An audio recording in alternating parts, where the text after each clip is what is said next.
What is the most wildly unprofessional behavior you've seen from a candidate or new hire?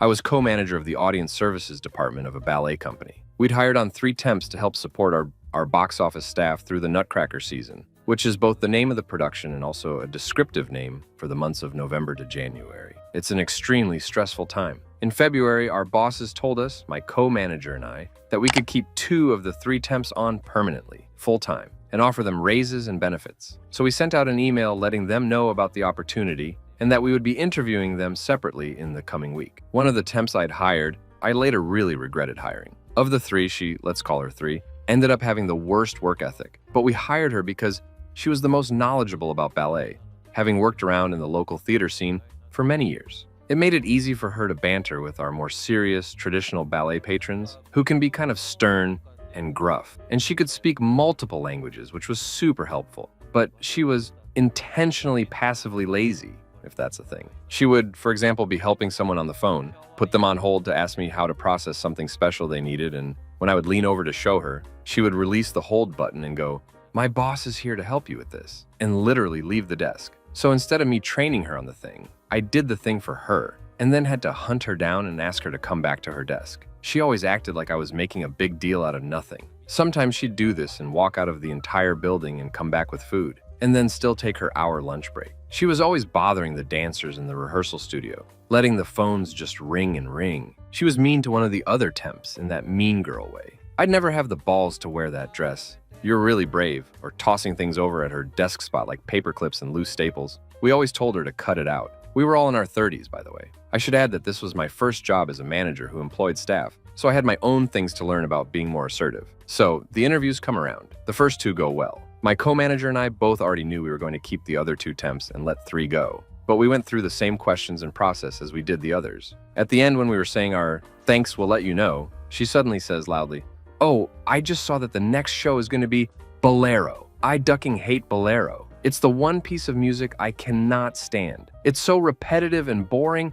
Oh my God, it's so boring and awful. I hate it so much." So we didn't choose to keep her. And when she found out, she threw a literal temper tantrum. The temp up period ended on that Friday. I think this was a Tuesday or Thursday. Up until the week before, all temps had been expecting to be let go on Friday, but she really thought she had it in the bag. She answered box office calls and intentionally ducked up the orders, creating a mess for us managers. 1 and 2 called my office extension and told me she was knocking things off the display station and swearing on the phone with customers. My co-manager went to investigate, and she was in the ballet studio with the dancers ranting to them about how unfair it was she wasn't going to stay on. I went to AP and had her final check and pay stub drawn up, found her, pulled her aside and said, "Because of your behavior, we're going to let you go now." So she grabbed her stuff with a bunch of duck you and instead of leaving, sat in the vestibule area, where patrons and families of the performers often wait, by the front doors. Every time someone came in, she said something crafty about our company. I told her she was now trespassing. She screamed and yelled. It was such an unnecessarily dramatic scene. Story 2. We hired a guy who came recommended from an employee. His resume had a solid IT background. I trusted the employee who recommended him, so I didn't really tech him out in the interview. I more just saw if he was a fit with the group. We are all wise asses who duck with each other, so you need thick skin to work with us. He definitely fit in. I could see we could joke with him. We were going to Memphis for a week to integrate a company we bought into our network. He asked to come, and I said yes. This was about a week before we were scheduled to leave. We get to Memphis, and we start installing all the new technology. I immediately realize he doesn't even know how to hook a computer up. Shocking, but not a big deal. I have someone show him and he moves on. An hour after we start, he's sitting down saying his back hurts and he can't run wires under desks. Annoying, but whatever, he was an extra person, so it didn't slow us down. That night we all finish for the night and we go to a famous BBQ place by Beale Street to eat, then to a bar up the street. He gets so drunk he goes up to some girl who was with a guy and puts his arm around her. She is visibly disgusted by him as we pull him away and apologize to them. He's talking crap the whole time to us, that we're cock-blocking him, and by the way, she was looking at him. He knows she wants him. I should probably note this guy is like 5'5", maybe 110 pounds soaking wet. Of the group of us, 5 of us go to the gym regularly and are in very good shape. He threatens the data center manager, who is the only small one of our group, saying never to cock-block him again. We decide to put him in a cab and send him back to the hotel, and we'll deal with it tomorrow. We walk him toward the exit, and on the way, he goes up to a group of guys and pushes one of them. When the rest of the guys with that guy started coming at him, he literally ran behind us and yelled, "Let's duck them up." I was dumbfounded. He thought he was going to start a fight with a group of guys, and we would have his back. At this point, we were so tired of him, we all stepped to the side and watched as a group of guys literally picked him up and carried him outside and tossed him on the ground. A few minutes later, a cop pulls up and arrests him. He had the balls to call me the next day to ask if we could come bail him out. When I said no, he actually said, "Come on, bro, you can expense it." Needless to say, he was fired and sent home early. The best part is when they changed his flight, they canceled the car service for the original return date and never got him another one. He kept calling me from Newark Airport, leaving messages saying he couldn't find his driver and was stranded at the airport. The craziest part is about a year later, I got a call from someone asking if I knew him. It took me a minute to even remember who he was when they said his name. Turns out he was applying for a job and checked yes that they could call me for a reference. Story 3, wild but true. A woman was due to be interviewed by a panel. Me, 1 out of 5. Turns out the director, head of panel, was her husband, who abandoned her and their 4 kids, fled their home country on falsified papers, staged a fake death/missing person scenario, changed his name, and started a new life. After 6 years of searching for him, she always believed he was too vain to off himself, and she wanted a legal divorce. She ended up getting one under a presumed death abandonment reason in her home country. She obtained U.S. citizenship, and with the help of a former military-trained intelligence agent/turned PY, who met her while on a tourist vacation in her home country and heard her story. Her and the PI spent years searching and finally located him. All the while, she legally obtained U.S. citizenship, and then she relocated with her kids to the state/city. When she walked in, the director's face went Casper White. She started yelling in her native language and pointing at him. She had papers in hand and a pen and wanted him to sign, I guess. He started shouting in their native language, then started hyperventilating, let out a blood-curdling no, then tried to run full speed out of the conference room, only to run straight into the PI, an immigration and FBI agent. He then tried to pivot around them and make a second attempt to run, and ended up crashing into and through the conference room glass door and knocked himself unconscious. All of us are still clueless about what's happening or their connection. She matched his energy in her native tongue and looked menacing, confronting him. Then, like Jekyll Hyde, she turns back to us, lowers her tone, smiles politely, and asks if she can still interview. Legally, she was entitled to an interview, so we grabbed the assistant director to step in as the 5th member. She was professional, as if the last 15 to 20 minutes had never happened. Understandably, we are all rattled and pondering WTF is going on, yet trying to maintain a semblance of professionalism. Meanwhile, she is handling business with the interview question. A few hours later, the CEO did an emergency meeting and informed everyone on the basics he knew of regarding the director, and gave the entire department 3 days off while the agents investigated the director's personal and professional life and activity. She didn't get the job, but the assistant director referred her to a rival agency and she was hired by them, where she's employed to this day. The former director got deported and then jailed in his home country. To this day, he tries to contact her and begs for another chance. Says he's ready to be a husband and father, and asks her to sponsor him, pay his fines, etc. She's now remarried to an immigration lawyer. FYI, their story also made it to a crime IDTV episode. Now, when I see her around the town, I speak and say, "What's up, Black Widow?" I won't give away her name or the city/town/state we're in, but if you ever stumble across her path, she has no issue with talking about the story and its outcome. Story 4. Had a girl apply that I don't know if she applied herself or applied with the help of a parent. Her mother was the one who called to make the initial interview appointment. She was 17, soon to be 18, first or second time. She came into work, her mother was with her, dropping her off right at the door. Her mother came in to speak to me and told me it was my job to watch her little girl. I honestly didn't know how to respond to that. I just told her that while her daughter worked for our company, it was against company policy to allow her daughter to leave without permission. And after she clocked out for the day, her daughter's whereabouts are no longer my concern. A week later, her daughter called out for work, which is allowed. Her mother is not the one that needs to call her out. Her mother showed up to the store and immediately starts yelling at me that she needs to know where her daughter is. At this point, I was deep into reports and literally did not have time for any of it, but I helped her by seeing if I can talk to coworkers who may have some indication where her daughter might be. She then tells me that it's my fault because I allowed her daughter to call out without her permission. She was totally fine, by the way. She called out so that she could go to school early and leave late due to a test and didn't think it was necessary to tell her mom. She arrived home around 6 p.m.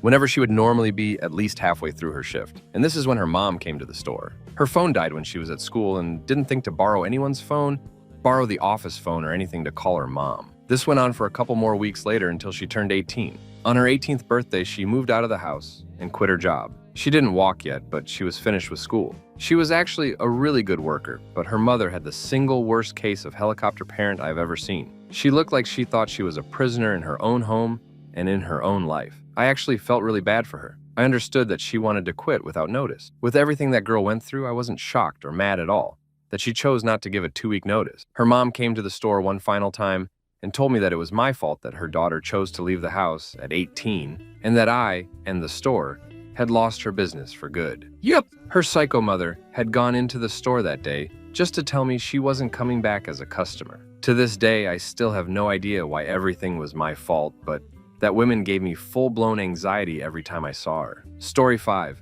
3 years ago, a guy had COVID and a stomach bug. We found out post-interview. He said, hold on, and ran in his bathroom, crap his brains out, door open, no mute, camera on. Comes back sweating, then realizes he didn't mute or turn off his camera. He bombed the rest of the interview. He sent an apology post-interview via email explaining everything, so we scheduled him again a week later. He ended up getting selected for one of the vacancies. I crap you not. Story 6, a bait and switch. This company, which had a local base of operations in an industrial park which should have been the first clue, would send out an amazing candidate, well-spoken, immaculately dressed, and highly educated person who was easygoing and charming, had an impeccable resume, perfectly tailored for the job description. Always an Indian guy, which is relevant for this story. If we hired him, they would send another Indian guy. Same name, and in fact, we later discovered the candidate we interviewed would claim the name of the actual guy we'd later hire. They figured Americans can't tell one Indian from another, which I guess was sort of true at the time. This was early 2000. I think they did this to my company a few times before they sent a guy who was extremely different. The guy my team interviewed was vastly different than the one who showed up. The one we interviewed was like I described. The guy who showed up was short, fat, arrived in a linen shirt, dirty slacks, and sandals. Our new hires had to go to a different campus for paperwork, badging, and orientation, so I was not witness to this spectacle. But the reports were alarming. The first was that this guy barely spoke English, so he showed up to the wrong areas. He was unable to fill out the paperwork properly because he had a literacy problem. Next, he didn't have the proper ID, and that caused some problems with HR. During one of his exchanges, he passed by the head of HR and slapped her ass hard and laughed. I was in too much shock to say anything at first, she later said. During orientation, he kicked his sandals off and placed his crusty bare feet on the back of a chair and ate a greasy sandwich, wiping the grease onto his shirt. My boss got a call about it the day he arrived, and he retold the scene as it was unfolding. He had to drive out there, and he said,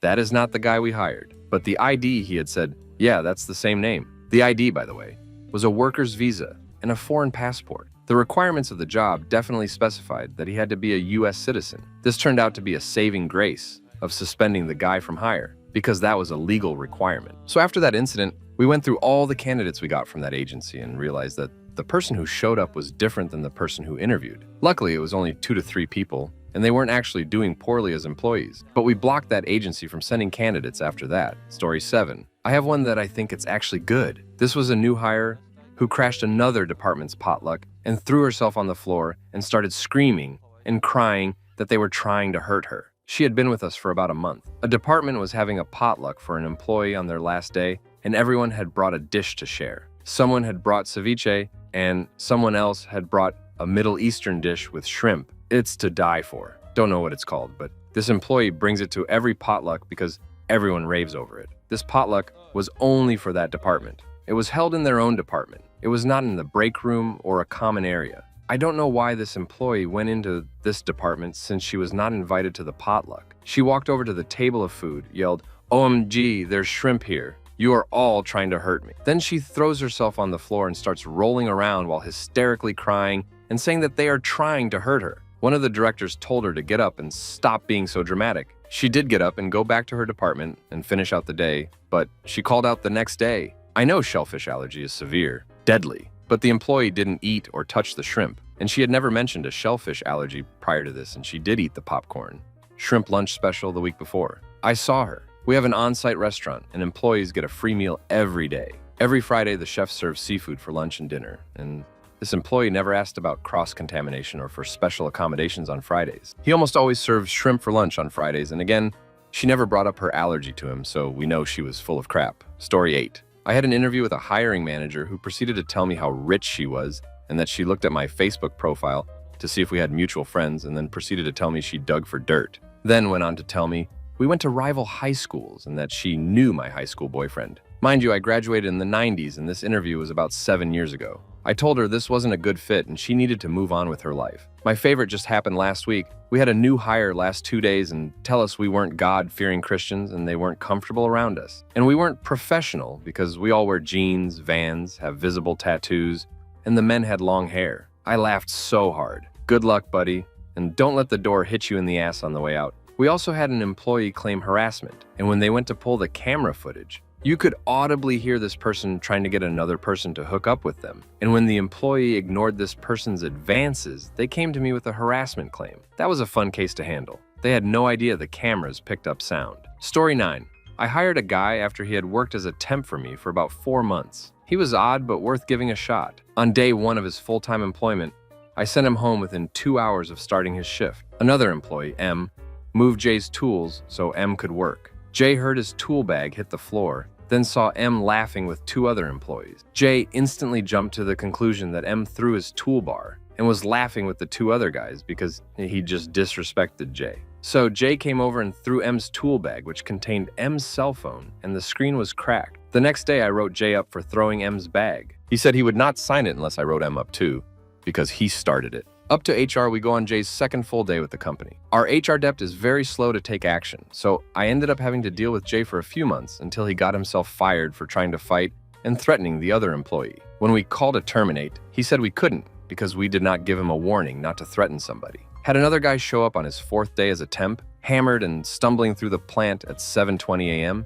We put him in a wheelchair, called him a cab, and told him not to come back. After that, it clicked why this guy had patents in his name. Could have been an engineer in our company, but was only applying for a technician role. Story 10. This is petty, but since it just happened yesterday, it's all I can think of at the moment. All new hires, due to a state requirement, have to complete computer training before they officially start working. It's just a series of educational videos with a test at the end of each one. This new hire will be a caregiver, so the training videos are on subjects like fall risks, dementia, first aid, etc. I don't know how it happened, but this new hire was out on the floor yesterday, despite having 6 trainings left to complete, which is a big no-no. And the state will sanction us if they come in and see this. After we pulled her off the floor and instructed her to finish the last 6 trainings, she asked if she could just do it tomorrow. We again explained that she cannot be on the floor working without having completed these videos. And yet she asked if she could finish tomorrow and tried to negotiate. It was like talking to my kids. Seriously, it wasn't up for debate.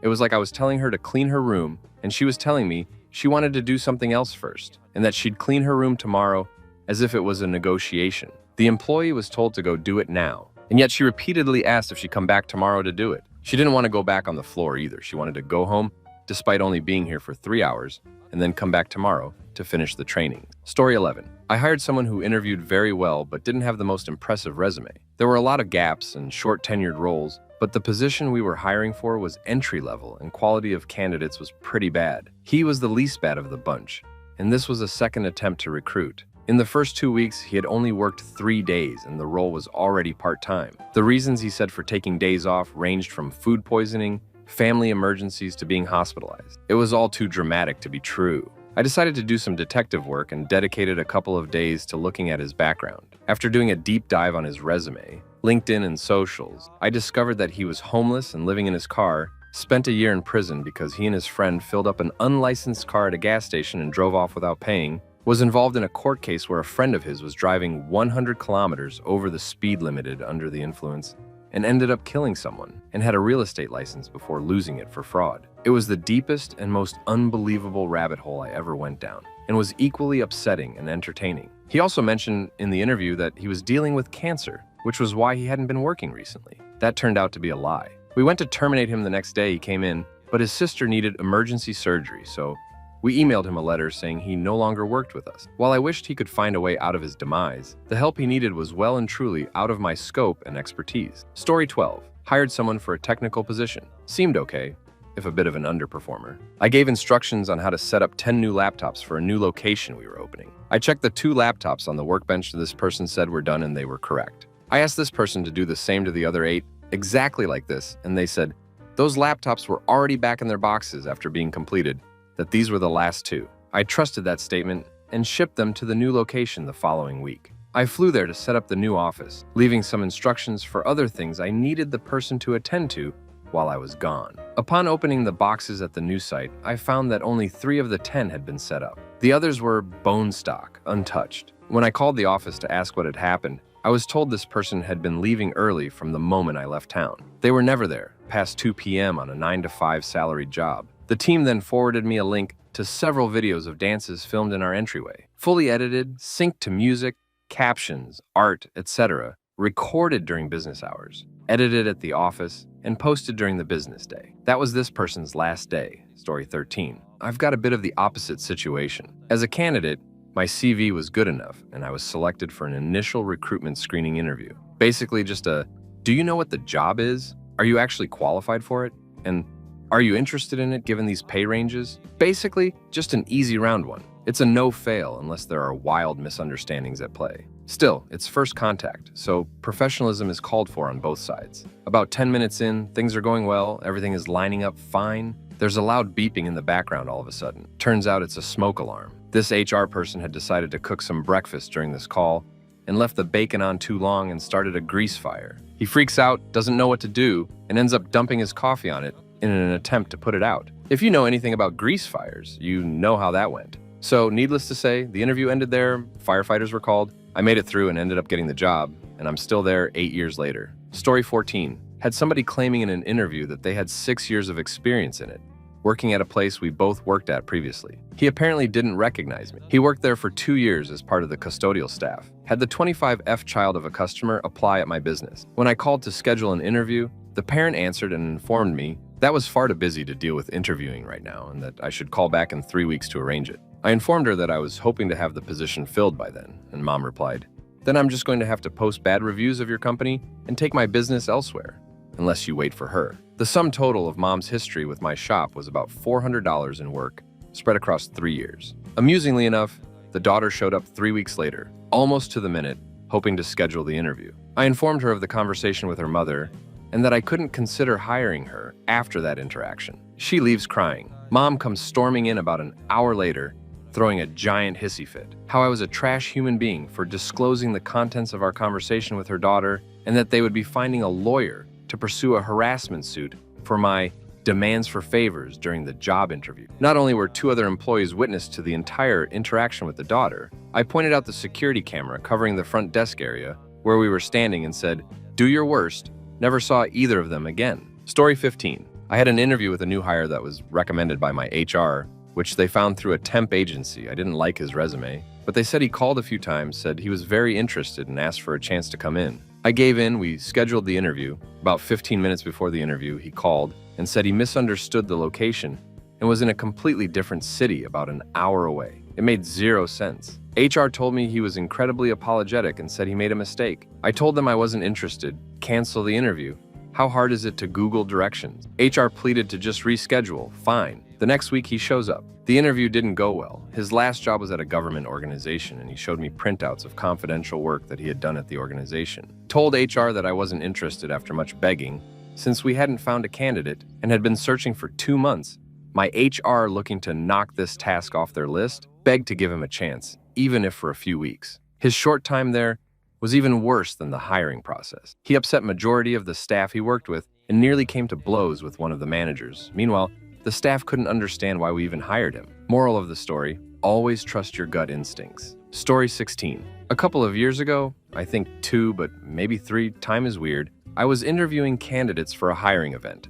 So it was just one candidate after another. One guy comes in, he was in his 70s, and talks to the coordinator of the event before he was assigned to me to interview. I came over to pick him up for his interview, whereupon I heard him making fun of the coordinator's stupid new age name from his apparently hippy-dippy parents. The guy coordinating this event was an intern, and I was already sure I wasn't going to hire anyone who would insult an intern to their face, but coordinator intern asked me to take the interview anyhow. I interviewed the guy. During the interview, he told me that he was in his 70s, but he was sure he was in better shape than me. He made it a point to tell me he biked in for his interview. He also talked down on your generation for our terrible work ethic. How are you going to insult not only the person coordinating a hiring event, but then the manager coming to interview you and expect to get hired? This guy was genuinely mad at me when I told him I was not going to recommend him for hire. He literally stomped out of the building. Story 17. had an employee murdered another one of my employees before work. He then came to work, took off his bloody sweatshirt, put it in his locker, clocked in, and started working. I found out when the sheriffs came to the facility looking for him and took the bloody sweatshirt out of the locker. Both had worked there less than 2 weeks. Had a guy start a fist fight with another guy 10 minutes into orientation on the first day.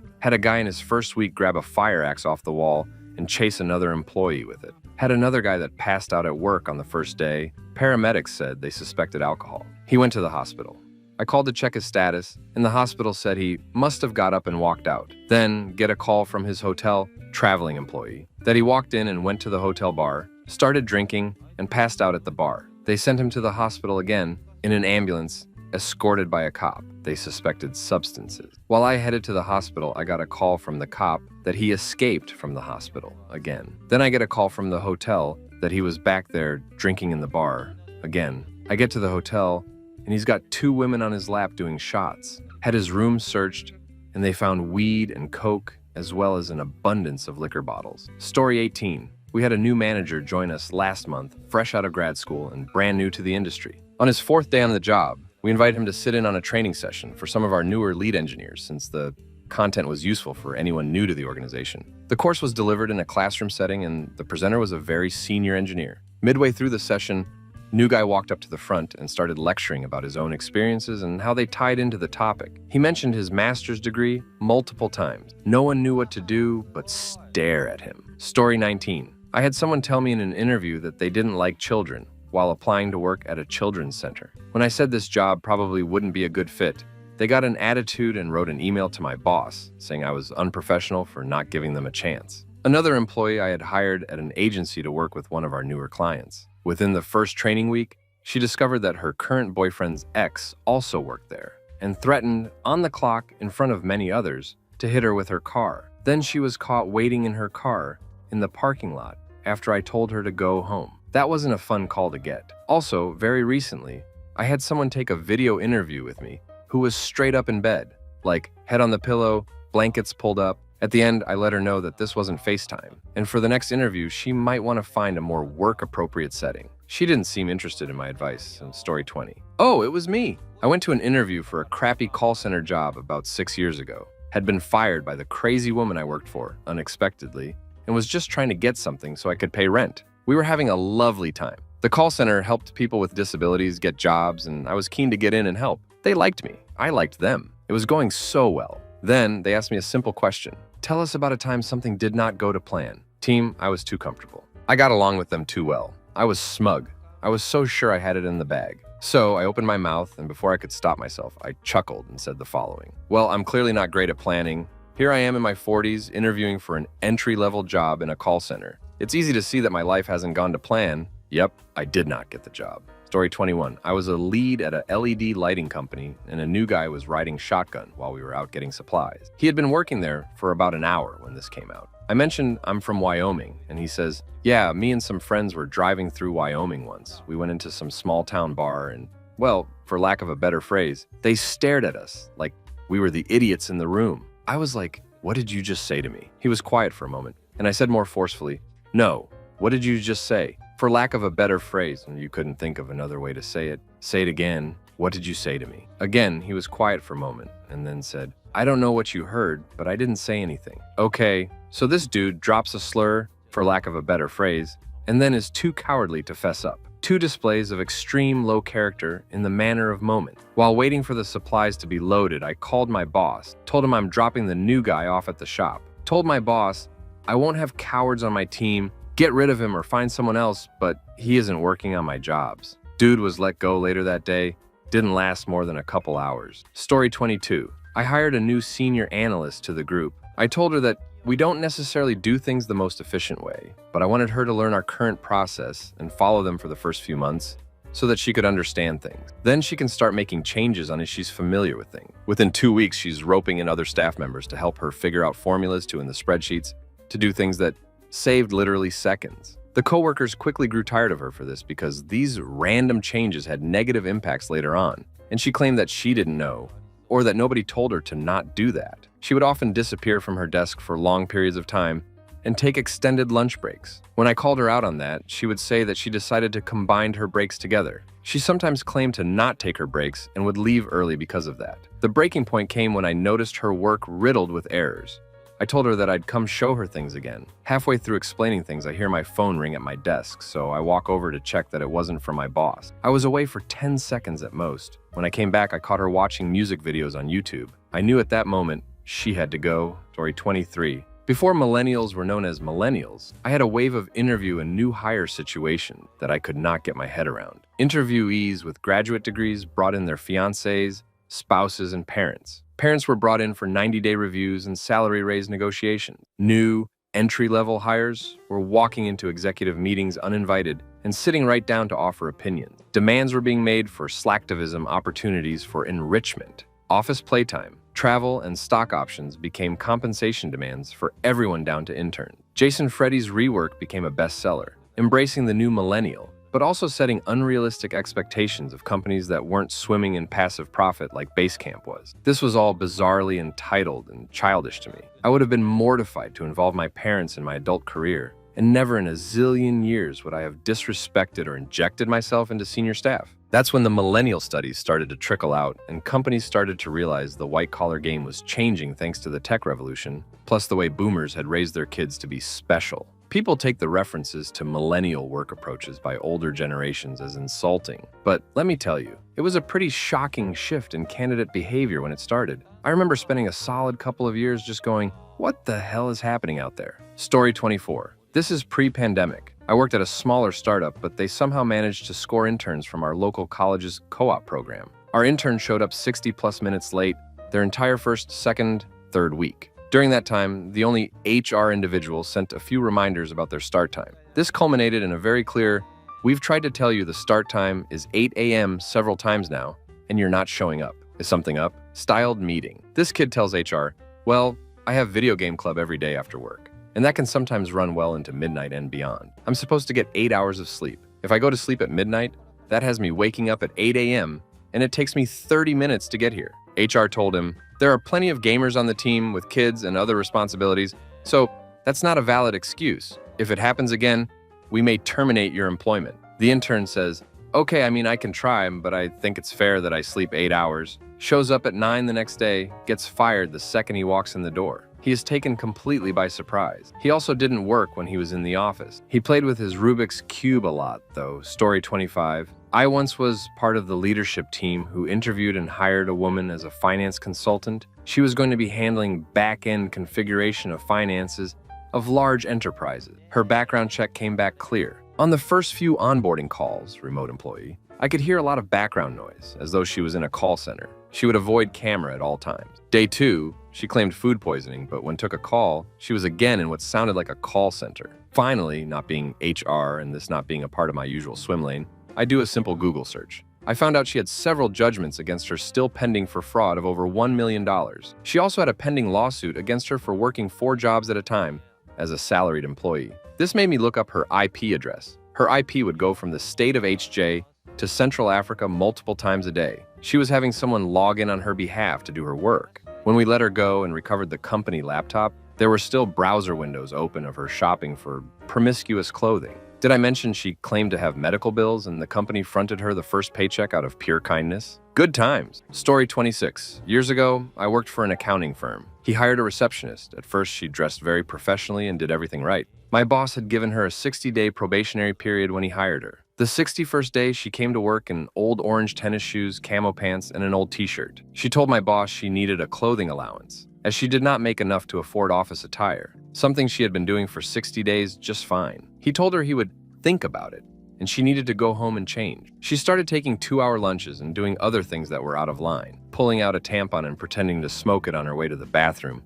cracking off color jokes in front of clients, things like that, and brought up the clothing allowance thing daily in front of everyone. After close to 2 weeks of this, I walked into my boss's office, closed the door, and told him if he did not fire her, I would quit. I am female, because I could not respect a boss who paid someone who treated her job like this. She was gone within the hour. Personally, I think she just took the job so she could get on unemployment. Story 27. I had this kid in his early 20s insist that he had to have his mom at his interview. Keep in mind, this kid had no illness or mental divergence. He was a perfectly healthy, just out of high school and in community college kid. Also, this was for a job at a sub shop. It was his first ever job interview, so I could understand being scared, but the interview ended up being 15 minutes of his mom explaining why he would be a good fit to clean tables and make sandwiches and no words from him. When I asked him questions, she would answer, and he sat there quietly or would look at her to answer. After 15 minutes of it, I stopped the interview, stating that I thought I was interviewing the son for a job, not the mother, and that I did not think this would work out. After the interview, I found out from my neighboring stores that the mom wanted the kid to get a job, but the kid didn't want a job, so he was doing everything in his power to tank interviews. Dude's friends ratted him out to the neighboring store's managers because they knew he would be a horrible employee if hired, and they would have to pick up the slack. Story 28. I have two. One was a guy who worked for me in a call center. He consistently underperformed, and every time I went by his desk, he was talking to someone or watching YouTube. We were in a call center, and he was never on the phone. I told him this with detailed numbers to show him. He flipped out on me, called me a Karen, and threw a chair at me and another supervisor, my boss. He also was escorted out and kicked over a bunch of furniture in the cafeteria on his way out. Other one was just strange. She often took her shoes off, walked around the office, including the bathroom, barefoot. Then she told me she was possibly pregnant. She was like 55, and she wasn't sure who the dad was. She also filed a disability claim because she slipped and fell in the parking lot. We watched footage, and she took a picture of a hole, nowhere near a normal walkway, flung herself on the ground. Then her boyfriend helped her basically stage a slip and fall. It was absolutely wild. She was later let go for insurance fraud because her doctor was completely made up and didn't exist. She forged documents for everything. Story 29. Had one dude show up to the interview in pajama pants with dogs on them. I asked if he liked dogs. His reply, "Nah, man, why do you ask?" Needless to say, not hired. Another time, somebody got hired, went through week-long orientation. On her first day on the floor, told where she was going to be, and she just went, "No, I'm not doing that," and walked out. Pretty sure she was just looking to extend unemployment or something. Got weeks' pay for doing nothing. Had another lady, got hired, showed up to her first day, and had all-day orientation. Didn't see her the next day, or even rest of that week. Called her multiple times, left messages. Last one I told her if I don't hear from her by 8 p.m. that day, she would be fired for job abandonment. She doesn't, and I term her. She calls the next day, wondering when she can start. I'm like, "What? You already started and you went radio silent for a week. You're termed." Her reply, "Why are you being so mean to me?" Ugh, so many people don't know how to adult. It's scary. Story 30. We had a guy who came in who was an internal hire, but in a lower level job. We were interviewing tons of people back to back, so we were doing things very quickly and efficiently. We had our question stack and sat down with him. We start asking questions and he interrupts us and says he's made a PowerPoint about himself and would like to present it. He brought his laptop, set it up, and started going through it. It was super personal. He was just a total ass hat and thought this move was going to really impress us. We kept trying to get back to the questions, and he stated he just really wanted to stand out and kept going with his PowerPoint. We dismissed him and started to debrief. We were in a room with frosted glass walls, and I crap you not. He stopped and pressed his ear against the glass to hear what we were saying. My peer saw and went to the door to confront him, and he ran away. We told his current manager about this, and they let him go pretty quick after that. The internal manager was mortified. Story 31. One time I was interviewing a guy my age, 27 to 28-ish at the time, for a retail position. I got to the end of the interview and did the typical, "Do you have any questions for me?" His response, "Yeah, are you single?" in kind of a sing-song voice. He had been a longtime customer of ours and had a lot of charisma, and we had been begging him to apply for a long time. It was one of the first interviews I'd done. We knew we were going to hire him, so it was really mostly for practice for me. Note, he did not know we were planning on hiring him for sure. I felt pretty awkward/embarrassed and replied, "I'm just going to pretend you didn't say that," as I handed him a questionnaire form. As I handed it to him, he saw my wedding ring. Had been married 5-ish years at that point. He said something along the lines of, "Oh crap, I'm just going to leave now." And I told him to just sit down and do the questionnaire. Yes, we hired him. And he, no call/no showed after less than a month. Story 32. I interviewed a candidate who came highly recommended that was at home on Zoom with a towel on her head and wearing a bathrobe. She paused the interview to grab a package from the UPS driver she has a crush on and left me waiting. I was a hard pass when the team circled up to make a hiring decision, but they said with the recommendations, she was perfect for the job. 2 years later, she was suing the company for harassment after 2 years of the worst performance from anyone I'd ever seen. Fortunately, I had opened a case against her with HR and had her on a performance improvement plan, so it helped discredit her in the claim. She got paid out, but less than she demanded. I get taken a bit more seriously now when I say a candidate is a hard no. Story 33. Once I helped my boss interview a candidate. The candidate's cell phone rang during our interview, and he actually answered it. He then proceeded to talk to the person who was calling him to set up a job interview. We let him finish his call and then ended our interview. Another time, I was on a group panel interview with other managers who were also hiring. It was an internal candidate, and when asked questions about previous work scenarios, the candidate talked a lot about when she used to manage a bar and all the crazy people there. My company has nothing to do food/beverage, and the examples were all just really crass and weird. We were all a hard no on hiring her, but my boss hired her anyway. He said his arm was being twisted by her current manager and put her on my team. Needless to say, her work was awful, and I put her on an improvement plan within 6 months, and she left soon after. My boss listened to me better after that. Story 34. Civil and Human Rights Organization was interviewing applicant, and in the middle of the interview, she blurts out she is homophobic. When I asked her what does that mean, she says she hates gay men and lesbians. Like, why are you applying to work at a human rights group? During COVID, doing a job interview on Zoom, applicant is driving an Uber on Zoom. I ask if he should pull over so he doesn't get into an accident. He says he can multitask. He's wearing a wife-beater t-shirt with food stains and cameras on the steering wheel,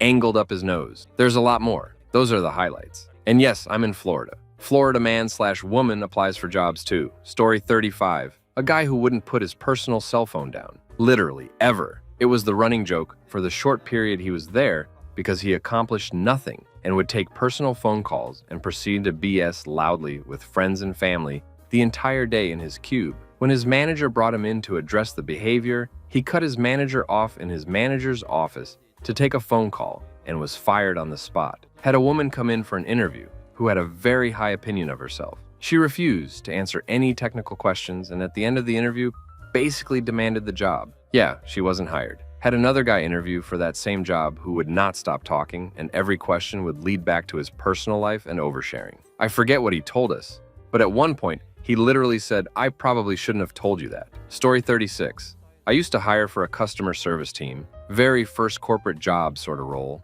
and I've had a disgusting number of candidates lie about their references. Like, just give me a character reference. I can look up your mate Scotty on LinkedIn and see that he went to school with you. He bloody sounded 15. So I'm always honest with the candidates I rejected for that reason. You lied and it was obvious. But the worst behavior was from a woman who told her trainer, "I hate your accent and think your hairstyle is unprofessional," then refused to be trained by her. And when I brought her into the boardroom to fire her for it, she told me in HR that, "You're liars, I never said that. You're both liars. Liars burn in hell." So that is story 37. Had someone pause her virtual interview to get up, didn't mute herself, started screaming obscenities at her adult child, came back and picked back up like nothing happened. She had to know we could hear her. Needless to say, she was not our top candidate. Story 38. I recommended a friend for a hostess job at a 4-star restaurant where I worked as the head waiter. She was supposed to interview at 4 p.m. in the lounge. At 5, the maitre d' approaches me and says, "Hey, I got to meet with your friend." I asked how she did and he said not very well.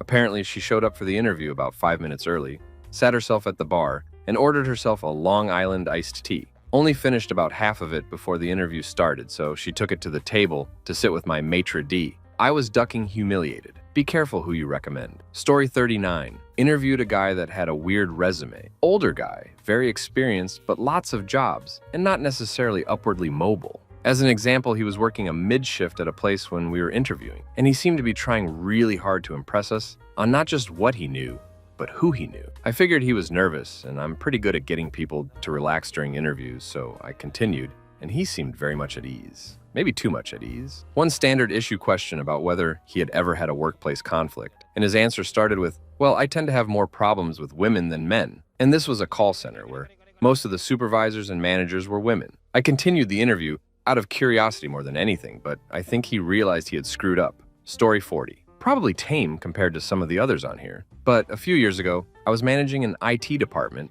and told a guy I knew who had some tech skills to apply and we'd get him an interview. Dude lived like 5 minutes away, and it was summer, and yet for some reason he still showed up late-ish, dressed in street clothes, with a coffee he'd bought at the gas station on the way. At the interview, he walks in, immediately sets his coffee cup in the middle of the HR person's desk, and then sits back and crosses his legs with arms folded behind his head, and just gave the most casual interview ever. Any answers to any non-technical questions were either just awkward or completely off-putting. Even I couldn't help the dude after that. No follow-up questions, seemed super disinterested.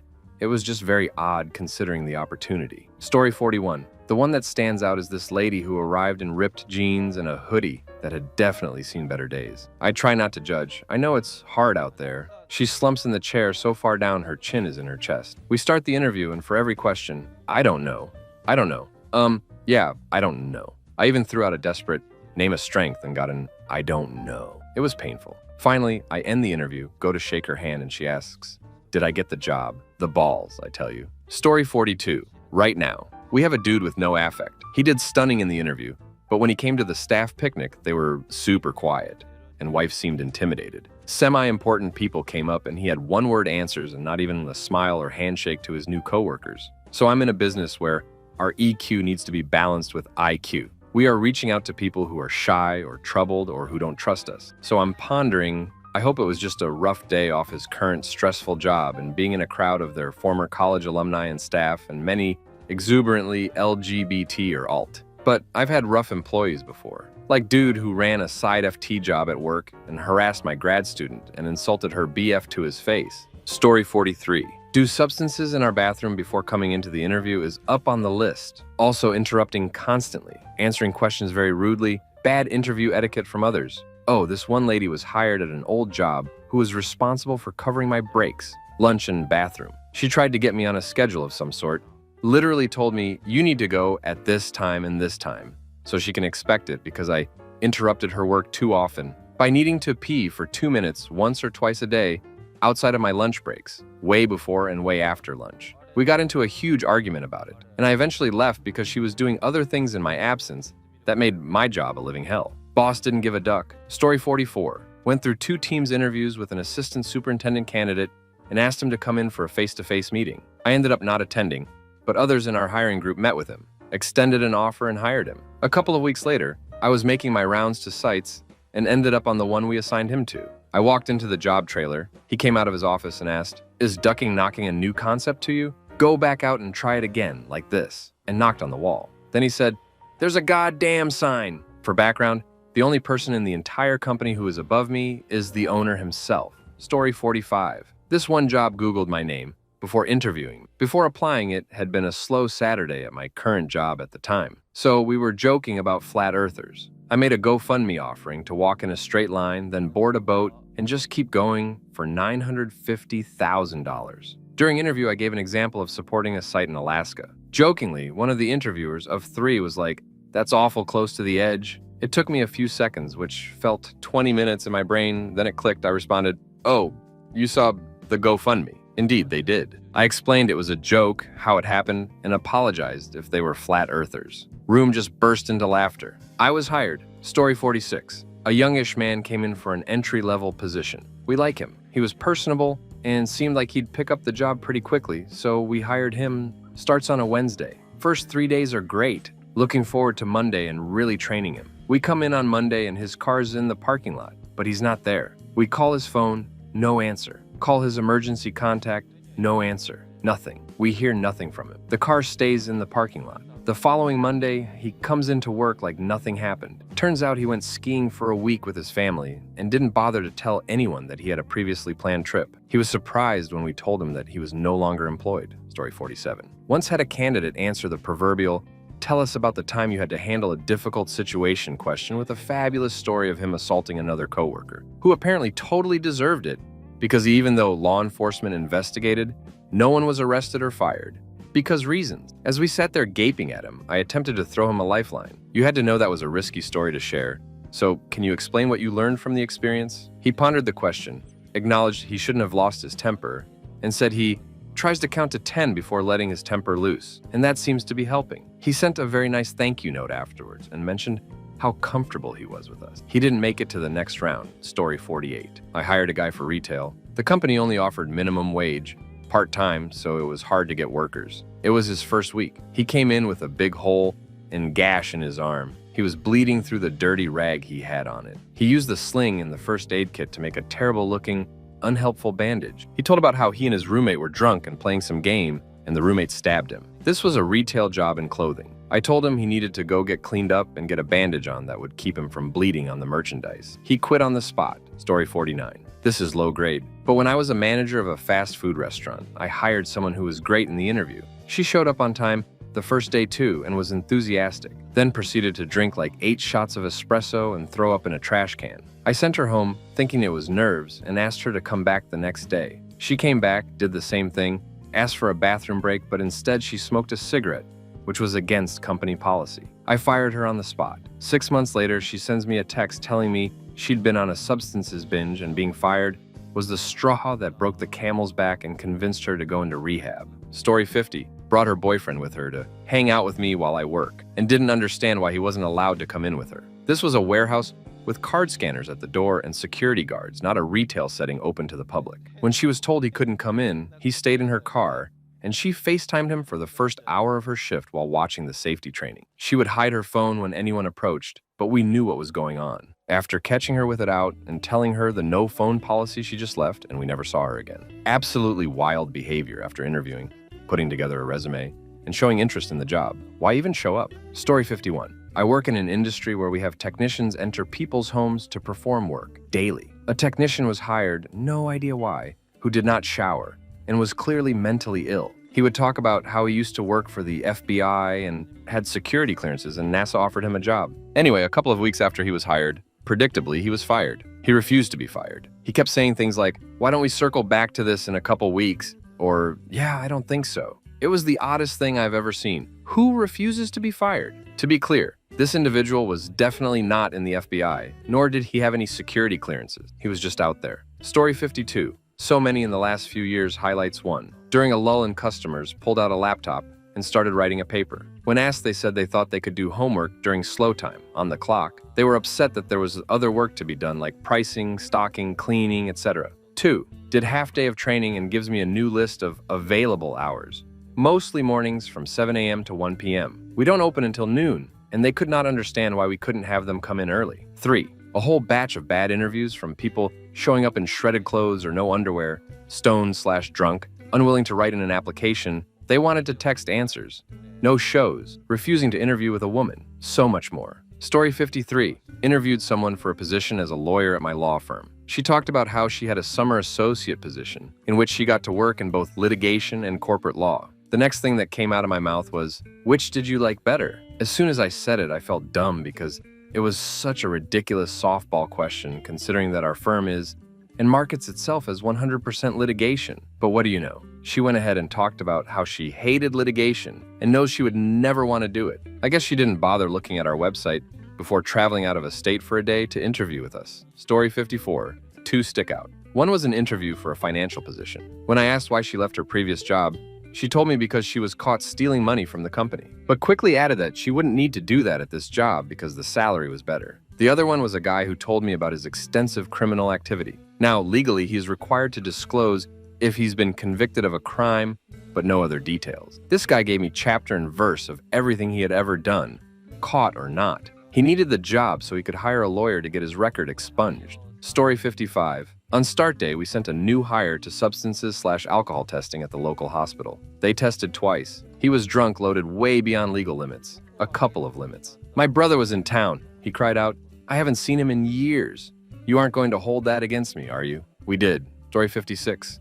I was a new hire at a company that kept alcohol in the fridge for celebrations within the office. I was 23 and apparently my brain was still developing, so I thought it was okay to drink the White Claws casually during the workday. HR had to pull me aside and ask if I was depressed and if I had a drinking problem. I was told it had to go on my record and given a warning. Can you imagine I was fired 4 months later for a completely unrelated issue? Story 57. When I was 16 and applying for my first job, one of the places that interviewed me was a 7-Eleven. With all the wisdom of a teenager who's never been wrong about anything, I decided that it had really impressed them with how smart I was if I convinced them I was able to steal from them without getting caught. I hadn't. Never stole anything, but I told them that I'd scoped out the place. I was doing ocular pat-downs before Mac, I guess. Determined their weaknesses, and was able to steal whatever I wanted without getting caught, then return it the next day, again without getting caught. Over 30 years later, and I can still see the expression on that guy's face. Story 58. Hired a new grad, his first job ever. Entry-level work, easy enough. Day 1, he demanded a $3 an hour raise. Day 2, he was bragging that he could run the place within 3 months.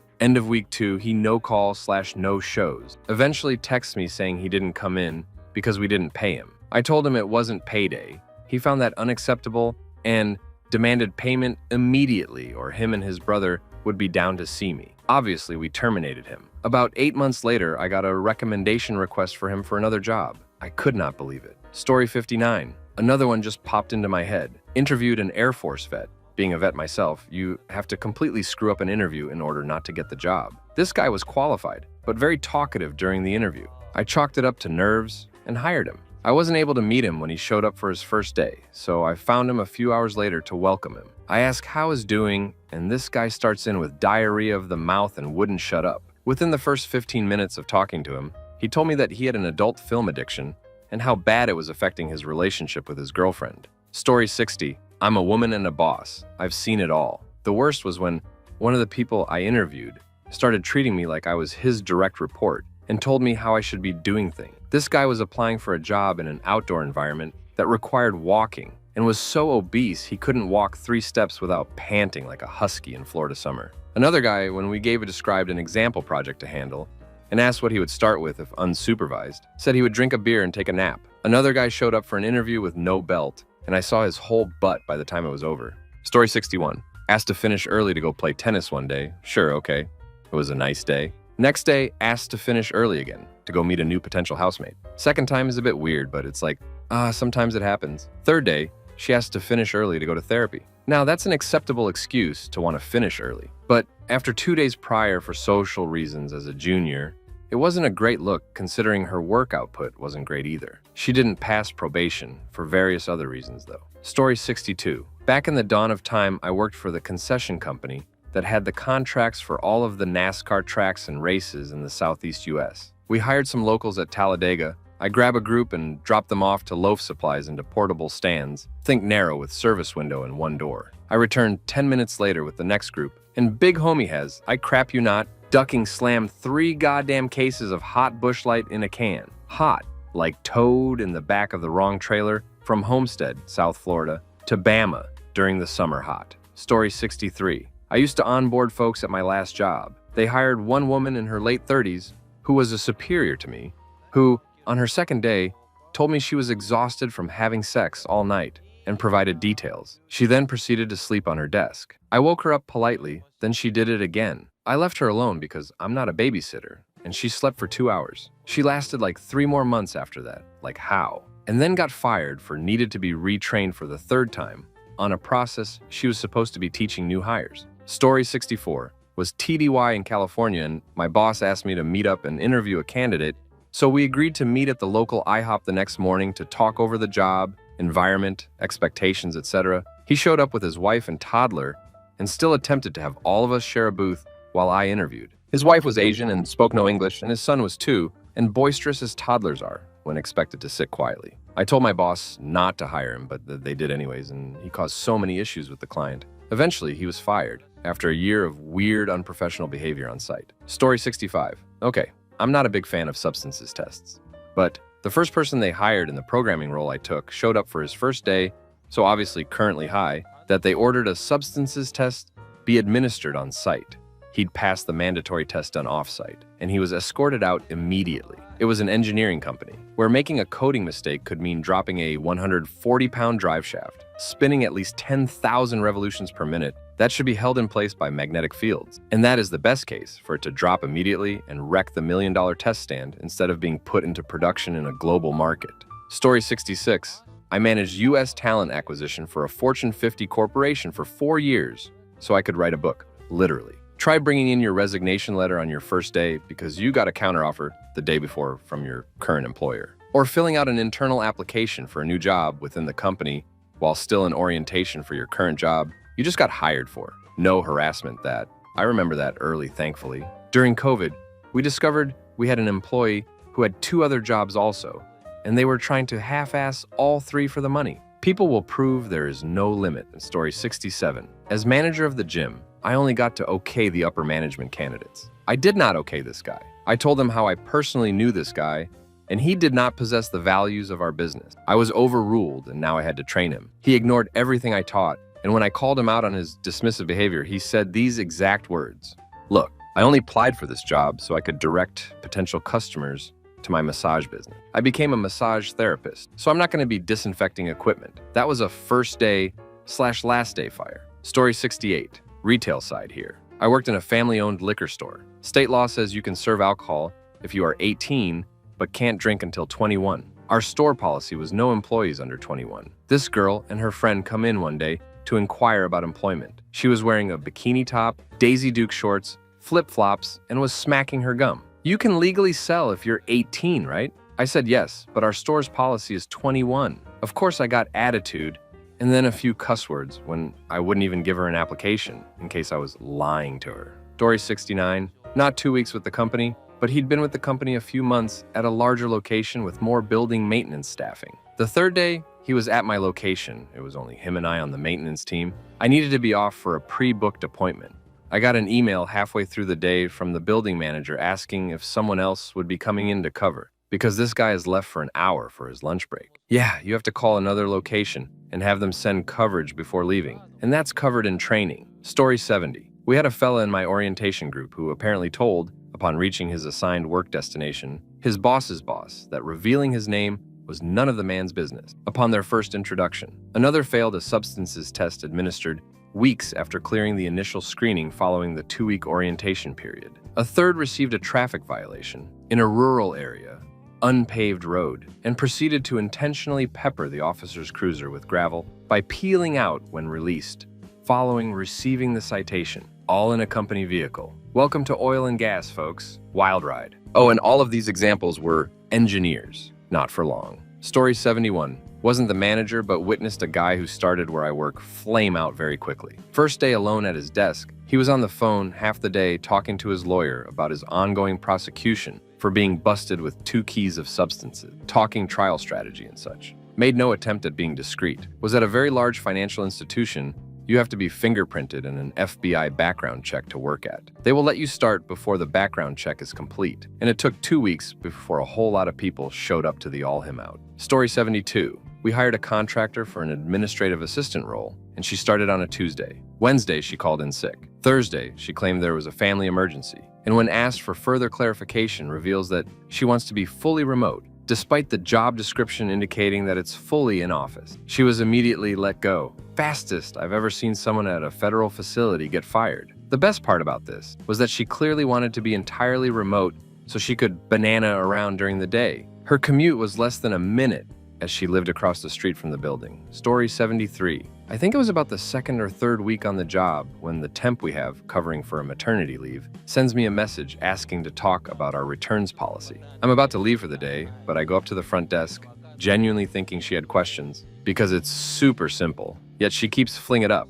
and she says to me, "So is being condescending just the company culture? Only if you won't STFU long enough to let anyone else get a word in and can't seem to remember/understand the simplest concepts." Story 74. We would have days when candidates would come in groups to do both group and individual interviews. One time, a candidate came in late, not dressed in their appropriate interview clothing. They had their clothing in one of those plastic dry cleaning bags slung over their shoulder, and the bra I assumed they intended to wear was looped over the hanger and flapping in the wind as they ran past everyone, other candidates and hiring managers, to the bathroom to change clothes. When the candidate came back out, now dressed in appropriate clothing, we kindly told them to leave. It was hard not to laugh. Story 75. We were interviewing someone for a networking position. They worked at Comcast or Xfinity or something in the past as an installation tech. When asked, "What is a situation where you have had a difficult user in the past, and how did you deal with it?" he brought up how often people complain about their service, and his solution was to give them free adult film channels to shut them up. I didn't even know there were adult TV channels, but apparently this guy felt that was the solution to all of his problems. He did not get the job. Story 76. I, female, matters to the story, owned and operated a bar, a grill. I had a young lady strut in asking for the owner, just kind of yelled it through the restaurant. She was looking for a job. So I walked up and asked, "How can I help you?" She looks at me and then my cook, male, and asks him, "Where's the man who runs this place?" He lost it laughing and points to me. The look on her face when she realized she just lost her chance for an interview was priceless. Story 77. I interviewed for a job in another city for which I was very qualified for. The interviews went really well. One of the interviewers followed up with me, and it seemed like a done deal. Then, the headhunter calls me and tells me they will not be making an offer because one of the VPs on the interview team says she didn't think she could work with me because I reminded her of her husband's ex-wife. What the heck? Overall, glad it didn't work out as the company closed 2 years later, but such a weird experience. Story 78. Had an employee in the break room talking about all the substances they had been doing the day prior, didn't show up for work because of car crash. Find out that the crash was because said employee ran her husband off the road for cheating on her. Crash was on the news that played during the day. This employee has been tough to deal with at times and is always not showing up to work. Picked up the phone and called the police with information on the hit and run. She no longer works for me. Story 79, lying about having triplets. I interviewed this lady, 2 other managers interviewed her, and another did her orientation. Not once did she mention that she had kids. The first shift, she said she had to leave early so she could pick up her kids. The next day, she said she had to leave because one of her triplets was being airlifted to Sioux Falls. The next morning, she called in saying one was sick, and when I mentioned why she was being let go, everyone couldn't believe her story about the kids. Story 80, not inappropriate at all.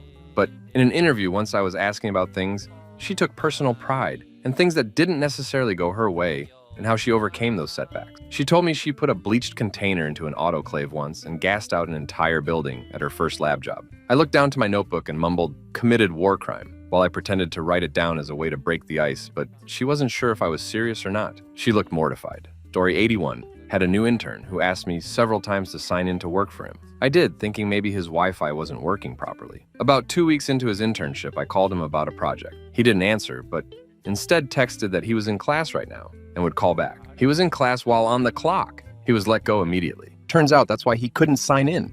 He was driving to university. Story 82, nowhere near as bad as some of the others, but I had a new hire come in to do onboarding when I was HR, and she wore fuzzy slippers, pajama pants, a tube top, and didn't take her AirPod out the whole time I was explaining policies to her. She told me she only wanted this job for a month before she finished her nursing program and could find a better job. I don't think she lasted 2 weeks. I have no clue what her interview was like, but I was shocked. Story 83, I was training a new student intern at my funeral home, and on his first day, night really, we were removing a body from a residence. Now we see all sorts of craziness doing this work, so it didn't really faze me when, after we got the lady secured on the stretcher and were preparing to leave, the deceased's son held out his bong and offered us one for the road. I did not expect the intern to say sure and plop down on the sofa to rip a massive hit. Story 84. I used to hire the cans at a home health company. The interview with this guy went so well, one of the best I've ever conducted. I gave him his orientation materials and uniform. All seemed copacetic. Maybe 5 minutes before his first shift, he calls and says his truck broke down and won't be able to get to the clients. After I reminded him we have company vehicles, he went quiet. I'd be embarrassed if my excuse made no goddamn sense at all. Think it through, people. Story 85. Not a manager, but interact with a lot of our company's new hires. The one that jumps to mind for me was the guy that turned up on his first day and announced that wearing his uniform properly was gay, and he wasn't going to take his employee photo like that, in front of several employees and managers that were all wearing their uniform properly. The real kicker was that I'd only asked him to button his shirt up so you could not see his chest and necklace. Story 86. Have a candidate look me dead in the eye, saying he has no criminal history while reviewing his background check, which had a murder conviction, various assault/gun convictions. I will never understand why I had the balls to call out a convicted murderer to his face while we were the only 2 people in the office. But I'm still alive, on the outside at least, completely dead inside, unrelated to this incident. Story 87. Hired a new material handler. Second day, as we are cleaning up, getting ready to leave, the owner's wife, head of accounting, walks through and he loudly says, "Wow, she's got a fat ass." The owner's wife stopped dead in her tracks, turned, pointed at him, and said, "Office, now." I ended up doing 3 more interviews the week after. Story 88. I had a coworker come tell me that a new hire was making fun of her and calling her fat. His supervisor went to talk to him. He was high as a kite, got sent home, not fired amazingly, and told not to show up Monday morning unless he apologized and was sober. Guy never showed up Monday because he was arrested for DUI that weekend. It was not his first offense, and he had no bail money, so he stayed there until trial. Story 89. Guy showed up 15 minutes late for his second interview, where I was talking to him quickly before he met with my boss, who was the GM. Come to find out that he was late because he didn't have a driver's license and had to wait for a ride. He was interviewing for a job as a lube tech at a dealership, kind of a requirement. Then mentioned that his 300-piece toolkit he had was missing some pieces from it. Needless to say, we passed. Story 90. As part of our interview process, there are several levels of security clearances for the final candidate. We always tell them to be honest, as we are looking for someone who doesn't lie. The candidate failed because, in answer to the question, "When was the last time you did substances?" he answered he had done substances that morning. He moaned to us, "Well, you told me to be honest."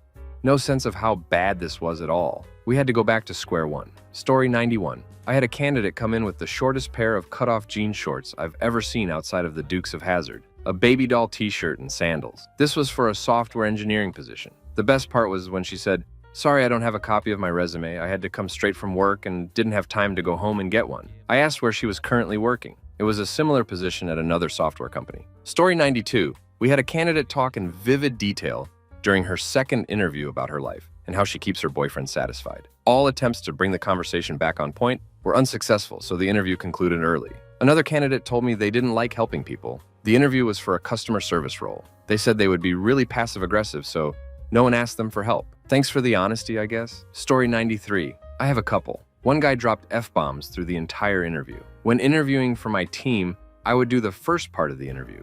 Then I would have a team member come in and conduct a short peer interview with me out of the room. I would explain to the candidate the entire interview process and introduce the peer. After I left the room, a guy asked the peer, "Who are you and why exactly am I talking to you?" Story 94. Hired a guy who started training. It was an interactive Zoom training for a group of about 20 new hires, showing them how to use a particular system. Broke for lunch, came back and started training, and the guy spent the next 45 minutes shirtless on his treadmill. Sent him a private message asking him to stop and to engage in the meeting. He didn't respond until after he was off and said he was paying attention. He didn't last the day.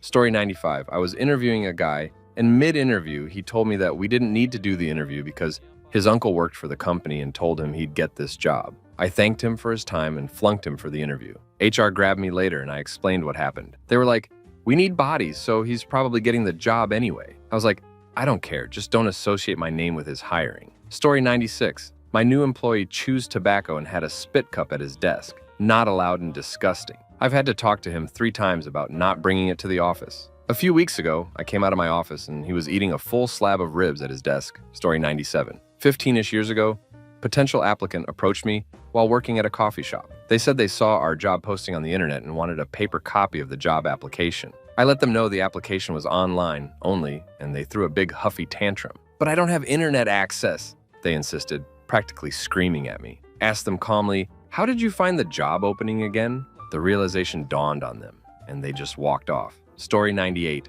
Oh, I have so many. One sticks out though. I had an interviewee tell me that she is leaving her current job because she is a lesbian, and they are discriminating against her due to that. She told me she was a lesbian 15 more times during the interview. At times when it wasn't even necessary, like after a basic question, she would answer, "As a lesbian." No, I didn't hire her, and it wasn't because she was gay. Story 99. I was in my late 20s and was managing a team. Admittedly, I always looked younger than my age. Brought a candidate in for an interview. At some point in the interview, he rocked his chair back so he was balancing on the back 2 legs, put his feet up on my desk, stroked his goatee, and said, aren't you a little young to have this job?" Story 100. Can I give one for a manager instead? This dude at Microsoft, vaping during meetings in conference rooms to talking about how much yellow fever he had since coming back from the call center in the Philippines. He'd offer to get our team pizza, and then suddenly put his head down and have a migraine and need to leave around 1 p.m. Then we'd see him at the golf course on Facebook. What's the most unprofessional thing you've ever done at work? Story 1. I used to work at a sports store, and on a really slow day, we received a new supply of crossbows. These crossbows were so awesome that I just had to shoot it. So I run to my manager, who I was really close to, and I say, "Do you want to shoot at crap with these crossbows? Before you say no, just think about how awesome it'll be." His response was, "Duck, yeah, I want to shoot crap with the crossbows." So we grabbed a bunch of broken or flawed items we couldn't sell anymore and just shot at them for the rest of our shift. One of the best days at work ever. Story 2. Second year teaching, working in a really rough urban high school, giving my lesson to the class when I walk towards the center of the room and feel something thud on my back. Can't breathe. Feel a weight on my neck and shoulders. Constriction. I put my hands to my throat and feel a kid's arms there. I am being choked out in the middle of my own class. Hear the kid laughing in my ear. Mind is racing. No idea what to do. Squeak out the word "stop." Kid is still laughing. "Stop! Now!" Class is all standing up. Everyone is going insane. The thought that my room is directly across from the principal's office crosses my mind. I'm just standing there frozen and starting to get tunnel vision. Think how it's just like the movies, where the circle of vision starts to close in, and all I can see is one face at a time, laughing and whooping it up. Pull the arm away just enough for me to say, "Stop, now, or I am going to hurt you." Feel like I'm about to pass out. Another second or 2 passes, and I'm standing still with this kid hanging from my neck, and my class is going insane. My young career looks like it's about to slip away with my vision. Reaction. Grab the kid's arm and flip him over my shoulder, and when he lands on the ground, I twist him onto his stomach and put him into a hammerlock, pulling his wrist up towards his neck. I'm full of adrenaline and very upset. My knee is in his back so he can't move. In between deep inhales, I just whisper into his ear repeatedly, "Are you ducking insane? I will end you. I will duck you up." My head clears. The room is silent. I can breathe again, and I have this kid twisted up on the floor, with all my weight digging into his back and his arm farther into a hammerlock than I have ever put someone. The entire class is standing around me, just staring. I remember one kid just had his mouth hanging open like, "What the duck?" I stand up, look around the room.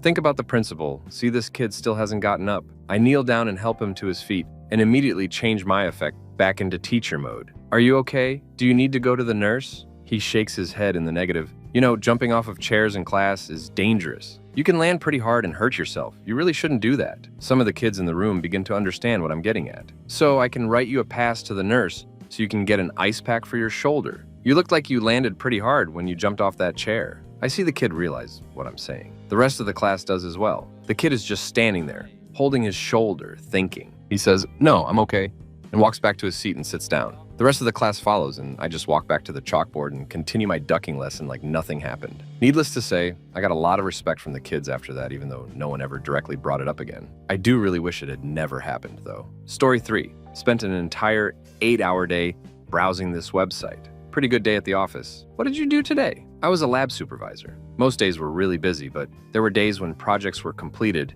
and my techs didn't have any issues with their projects, so there wasn't much I could do. Story 4. As a caddy, I was told not to touch the grips of a golf club because my sweat is different from his sweat. I rubbed the grips on my balls when he wasn't looking. Story 5. Some lass wants to do BJ in the hope she could get Friday off work. I didn't realize what she was getting at until afterward. She'd been dropping subtle hints about wanting it off so she could go out for her friend's birthday. She approached me in the supervisor's office and the magic happened. I would have happily given her the time off with or without the BJ. I wasn't her supervisor though. Story 6. I worked at a pool, and anytime it got hazy or looked like it was going to rain, we would have someone go out and bang on the dumpster because it sounded like thunder. Hello, break time. Story 7. Well, I don't know if it counts, but this was during Army duty, so I guess it was work for me because, after all, I got paid about $10 a day. So my company was doing some drills at the archipelagos on the coast of Stockholm. I was injured, so I got stationed on a beach looking for ships so they wouldn't enter a certain area because we were having drills with tanks and live ammo. Anyhow, I got a ride out to a frozen beach in mid-January with a sack of firewood, a radio, and some food. After a few hours being a bored kid, there wasn't really much choice but to master.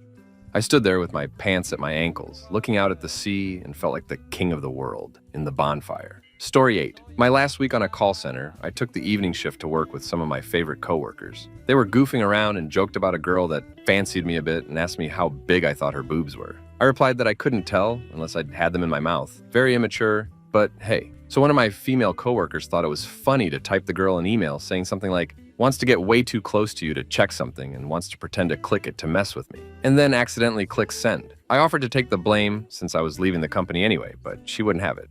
So we called someone from it at his home, had him come down and reset the girl's passwords so we could enter her mailbox, delete the message, and defuse the situation. The AT guy sent her an email about some virus and an account reset, and we showered him in gratitude. Story 9. I worked my second real day at a retail job when I was in my early 20s, was at the cash register one day. Dealt with an irate customer who decided to throw coins at the counter, so I had to pick them up off the floor. I asked her to stop, she continued and called me a name, at which point I threw all of their merchandise on the ground from the counter, walked out, never came back, even to pick up what little money I'd earned of a paycheck. Just left the awful customer, the counter, and the store to handle itself. Story 10.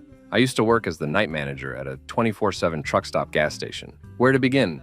I pleasure in the cooler. I got a BJ in the cooler. I got a BJ in the bathroom. I had sex in the back office. I got drunk at work. I smoked at work every night. I tripped on MDMA at work. I did donuts in a sheriff cruiser during a blizzard at work. I ate/drank anything I wanted and didn't pay for it. I did a lot of stupid crap there, but the following takes the cake. One night I was in the back office due substances. I don't remember the exact reason, but I was interrupted and had to go up front and run a register for a bit. When I left the office, I closed the door and it automatically locked. Dumbass me had left the store keys on the office desk. So I was locked out of the office and there was a big pile of substances laying on the office desk. If it was still there when my boss showed up at 6 a.m., my coworker and myself would surely be crap canned. So I devised a straight-up Mission Impossible style plan. This gas station had a drop ceiling, and I figured that I could just climb up through the drop ceiling and make my way into the office and drop back down. What I didn't expect was the wall going from the floor to the roof. So I did what any desperate person would have done in my situation. I punched a hole in the wall and tore away the drywall until I could fit through it.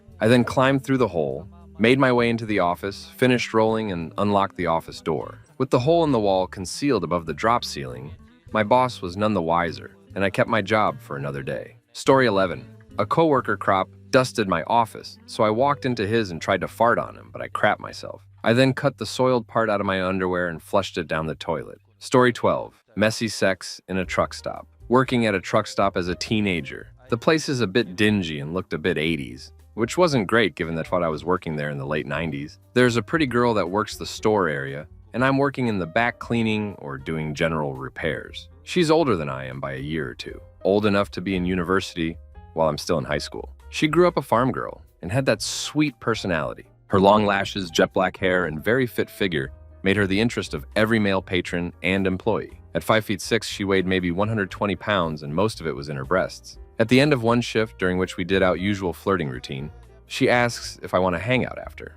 I assume she's joking. She's beautiful, like stop mid-step and stare beautiful. My friends that had seen her felt the same way. I come out of the back and head for the door. She's waiting for me. She's smiling at me. "Think we can find a private place here?" she says. This is more serious than I thought. With a straight face, though I was beaming on the inside, I say laundry room. And we head there apart from each other so we don't draw suspicion. There's a large bench for folding and storing towels and clothes. She pushes me onto it. She's the aggressor. I'm still trying to figure out if this is going to end up a practical joke. Like she jumps off when I'm naked and laughs as everybody pops out from around the corner. My pants are off. I'm sitting bare-assed on towels people will be using in a shower later. It feels so good. Suddenly, I'm soaked. What the duck just happened? Was I peed on? Seriously, she peed on me? She's embarrassed. Face red. She's off me. She finished, she tells me. I don't know what that means. We talk briefly. I'm relieved. I pull her back on, and she bounces hard, fast. I thrust up to meet her lowering hips. I'm finished. She hops off. We are done.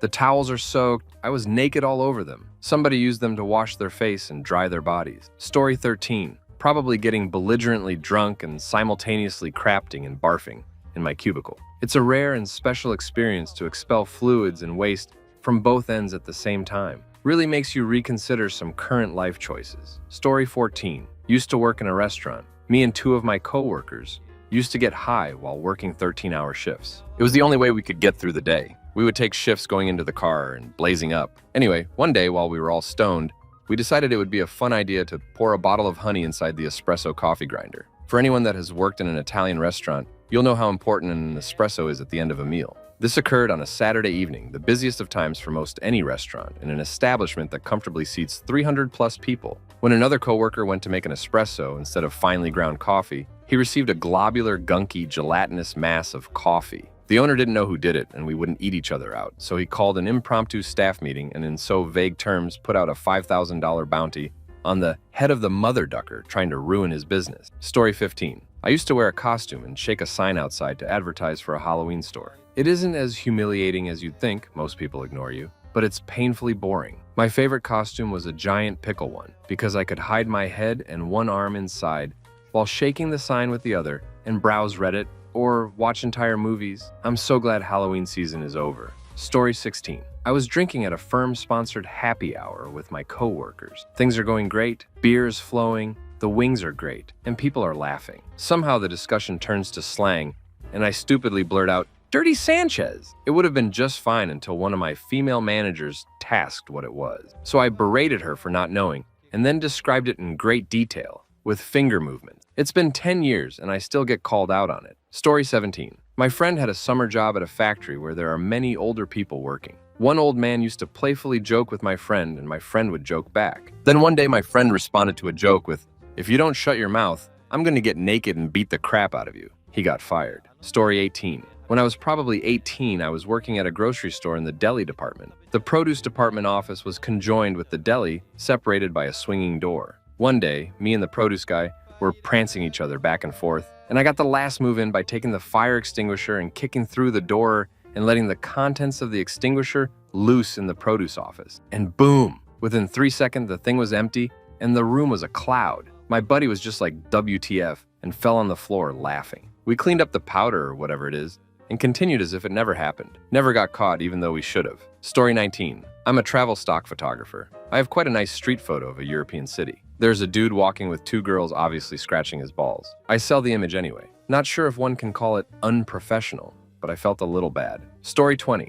It was a slow day at the ice cream store, so I covered my hand in dipping chocolate and hung out in the walk-in freezer until my hand looked like Chubbs from Happy Gilmore. Story 21 was working at a small web design firm. It was just myself, an intern, and the art director in one room, really cozy ordeal, but our equipment wasn't that great. The director was a good friend of mine, and we'd prank each other every now and then. But one day, I totally crossed the line. His PC had too many applications open on it, and since it was going so slowly, decided to jump on my PC to render a 3D file on my own PC after I clocked out without telling me. The next morning I show up and get an email from him saying that he was up late, the render didn't work right, and that he would be in at noon. Fair enough, I jump on my PC, and without a director or order, decided to catch up on my messages and check my DeviantArt inbox. I find that he closed down the file I was working on and saved it to a server I didn't have admin access to. I also see the 3D program open, all his stuff open and chewing up all my RAM to render the last few seconds of the animation. Turns out, the director also decided to check his DeviantArt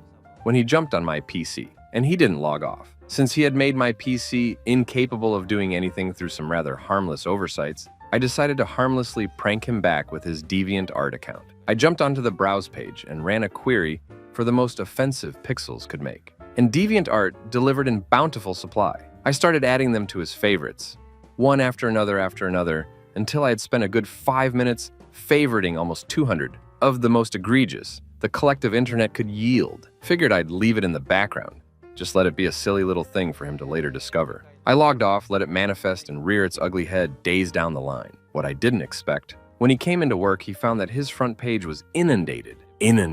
It was top to bottom flooded with comments, so on and so forth. Pages upon pages of strange people obsessed with adult films showering him with thanks for all the faves. I didn't expect that part to happen, but when it did, I immediately started laughing and wasted no time fessing up to what I did. I thought it was the greatest prank I'd ever pulled. Something we clink beers over, slaps on the back, a nefarious, I'll get you next time gadget over nachos. But no, he was livid, screaming, totally losing his head, going nuts and shaking with unadulterated seething rage. Literally shaking. His voice broke and quivered throughout his shrieking diatribe at what I had done. See, it wasn't the fact I faved a bunch of adult film that threw him off and made him upset. I found out the hard way that my good friend of many years was fiercely homophobic. He respectably kept it stashed away, knowing it was taboo, knowing it was a losing fight, but still being honest with himself that deep inside he's not comfortable with gay people. And with my stupid antics, I brought it to the forefront and had to force him to confront outside his own psyche his deep homophobia. I still kept my job. He didn't make any efforts to reprimand me for it, even though I feared he would. But it really did put a damper on our friendship because I never knew that somebody I'd called a friend for so long was struggling with a feeling he knew would be deemed taboo if brought to the front. Would not favorite hundreds of adult film drawings again. Story 22. I once left my computer unlocked at work. In the department I was in at the time, this was a very bad thing to do, as rather dodgy emails could be sent round. Highlights of which included one coworker expressing his love for rabbits, another renouncing his love of women in favor of men, and another offering to sell their car so they could afford to get a rent boy down at the docks. All standard stuff, really. And then they got to me. One of my esteemed colleagues got into my email and sent round an email to my desk, my housemate and his somewhat large ex-girlfriend asking if they were up for a group sex. Looking back, it was pretty ducking funny. However, it got worse from there. The crap didn't just hit the fan, the midden hit the windmill. The ex-girlfriend put in a complaint about how she felt ashamed, abused, and generally bullied. I'm inclined to agree. The next morning after the emails were sent round, our manager's manager dragged us all into the office and gave us a right royal rollicking. It was worse than being shouted at by DCI Gene Hunt. The man left Gunnery Sergeant Hartman standing. And then HR got involved. We were all called up to individual meetings and had to explain what went on. Apparently, the sender of the FAP email had to read this out loud in his meeting, barely maintaining a straight face. As a result of that little stunt, everyone involved did not get a pay rise or bonus that year. The human beach ball housemate's ex-girlfriend, was eventually fired for being chronically useless. Still think it was ducking. Hilarious. And worth it. Story 23. Once upon a time, I was an entry-level rent-a-cop for a security company here in town. My first assignment was to monitor a hazardous area at night after the environmental protection cleanup guys had left. For those who don't know, pulling security at an EPA site is generally a joke. There's nothing to do for 12 hours other than make sure an idiot doesn't climb a fence and create a lawsuit. In those 12 hours, you can get creative. To set the scene, this particular job had me sitting in a mobile office of sorts, a sheet metal box on wheels. This box also doubled as the break room for the workers during the day who also had their own office unit right next to the one I'd sit in. These units sat next to a railroad depot in the bumduckest part of Bumduck. So with that in mind, let's move on to my unprofessionalism. For starters, yes, I pleasure a lot. I read books, played my DS for hours on end, even brought my laptop in to teach myself chess and watch movies. There were several nights where I'd go and sit in my car to take a nice nap and make it appear that I was watching the site from afar. One night, I spent several hours catching flies and then interrogated them in front of each other like a scene out of a cop movie. Along with this, I had recently had my wisdom teeth removed and been prescribed some painkillers similar to hydrocodone. I'd get to work, pop one for the pain, and spend the next several hours in a very happy state where I would be incredibly interested in whatever I was doing, chess for example. The greatest act of unprofessionalism, and irony by far, however, was the night that I broke into the office unit next door. One night in particular, I was piddling around on my laptop and noticed that there was a strong Wi-Fi connection nearby. It was obviously being broadcast from the EPA's office trailer, and the allure of endless internet tomfoolery was too great to pass up. My mission started with a scout run. I checked all the doors, windows, and potential entrances with my flashlight, looking for any possible weakness. Everything appeared to be locked, save for one lone window that gave me some wiggle room. I used a paint bucket to stand up at the base of the window, and a pen to jimmy the screen off. I then used the same pen to wiggle the locks and free the window itself. A few times during this process, it took a while, a train would go by, so I'd casually act like I was just doing a patrol. After I finally got the window open wide enough to crawl in, I hoisted myself up and started looking around the trailer. Eventually, I found the router and a sticky note that appeared to be a Wi-Fi code and scribbled it on my hand. I then took the time to make sure everything was in place as I left it, locked the window, and replaced the screen. I get back to my laptop and wrong password, duck. I took a moment to collect myself and repeated the above process again and finally got the right code. After that night, I really started to like working at that place. Story 24. A few years ago, I started working as a shipping manager for a local shop that sold imported foods. It was a family business, and I was so excited because I was brought in to establish a gift basket program, build the brand, etc. I worked my ass off. The owners had all the troubles new owners face, but they were also very nasty people, kicking out customers from their patio seating because they had visible tattoos. This was in a fashionable area of a very urban city, so many of the clientele would have tattoos but also have a lot of money. After a few years, I just had to call it quits. The last straw came when the bakery manager gave me a muffin from a batch that had gotten slightly burned. I saw the owners digging through the trash to find my receipt for it.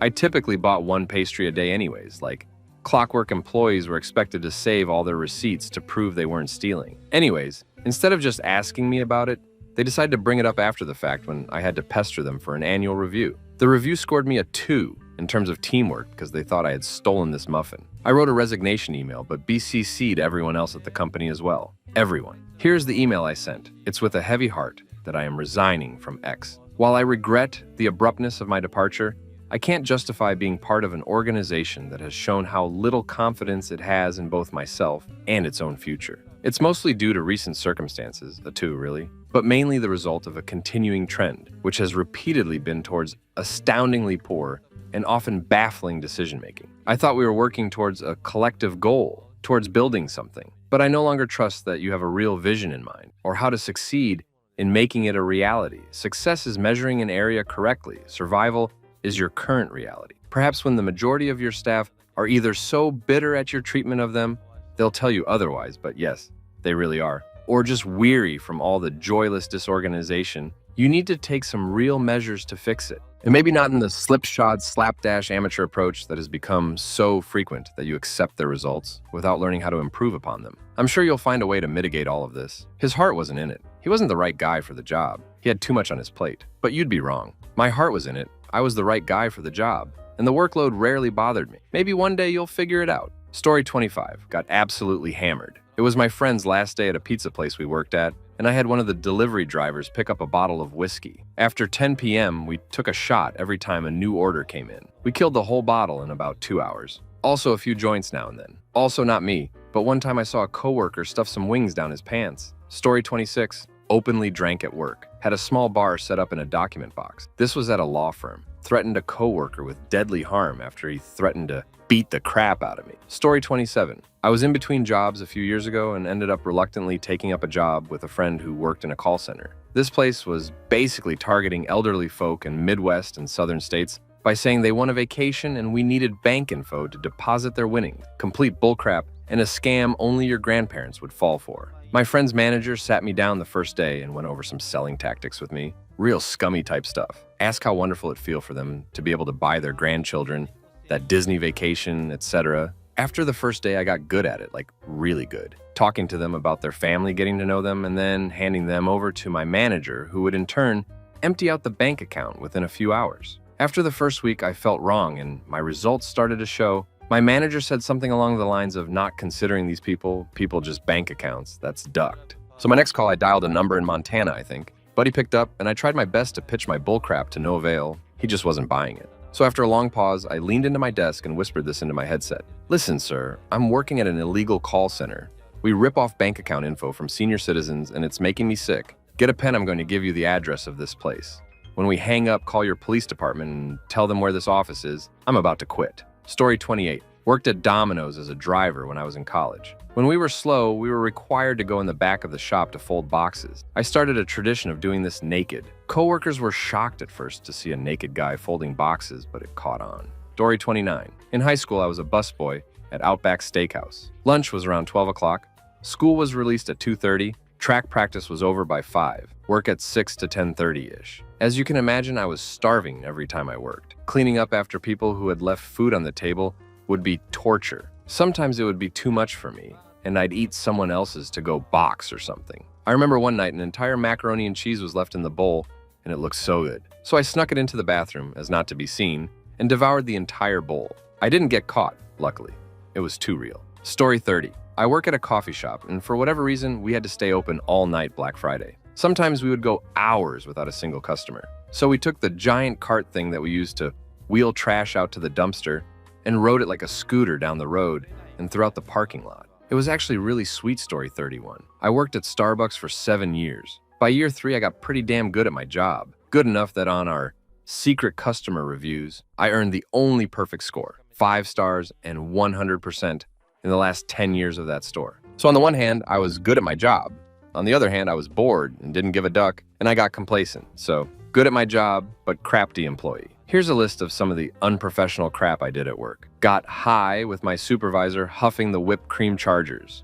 Melted plastic cups in our oven to see what would happen. Accidentally started small fires in the oven, also trying to see what would happen. Stole merchandise and supplies for my own use. Got second-degree burns from molten sugar, trying to make caramel in our oven. Climb our 10-foot shelves with 50-pound boxes on one shoulder while doing inventory. To be fair, our ladder was broken. People nicknamed me Spider-Man for this. Threw drinks at my coworkers while we were working drive-thru. Usually we would do this to each other and catch the drinks, then hand them off. Kept things fast and fun. Sometimes people walked in the way of a thrown drink. Asterisk started a bottle cap dodgeball game that spanned months in our store. All the guys and some of the girls would keep the caps from every container they opened throughout the day. And anytime we could get away without a customer noticing, we would launch one as hard as we could at another coworker. When we got off our shifts, it was all-out war. Asterisk started a late-night baseball league with my coworkers using expired pastries when they told us we couldn't donate them to homeless people anymore. We'd use the bat I kept in my trunk, and if you could make a pastry explode,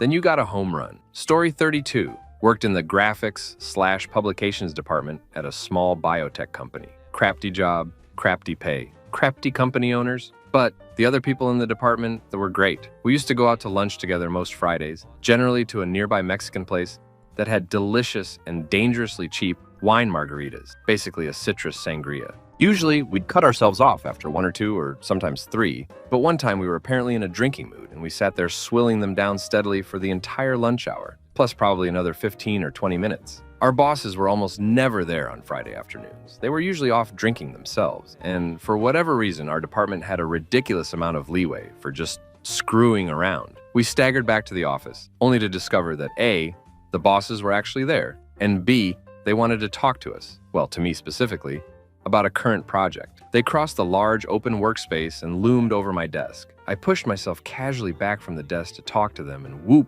pushed a little too hard and did a glorious flip backward, ass over tea kettle, wheeled chair and all, in a mini skirt and a thong. The one saving grace was that I was too drunk to really get embarrassed. And weirdly, I was promoted to department manager about 6 months later.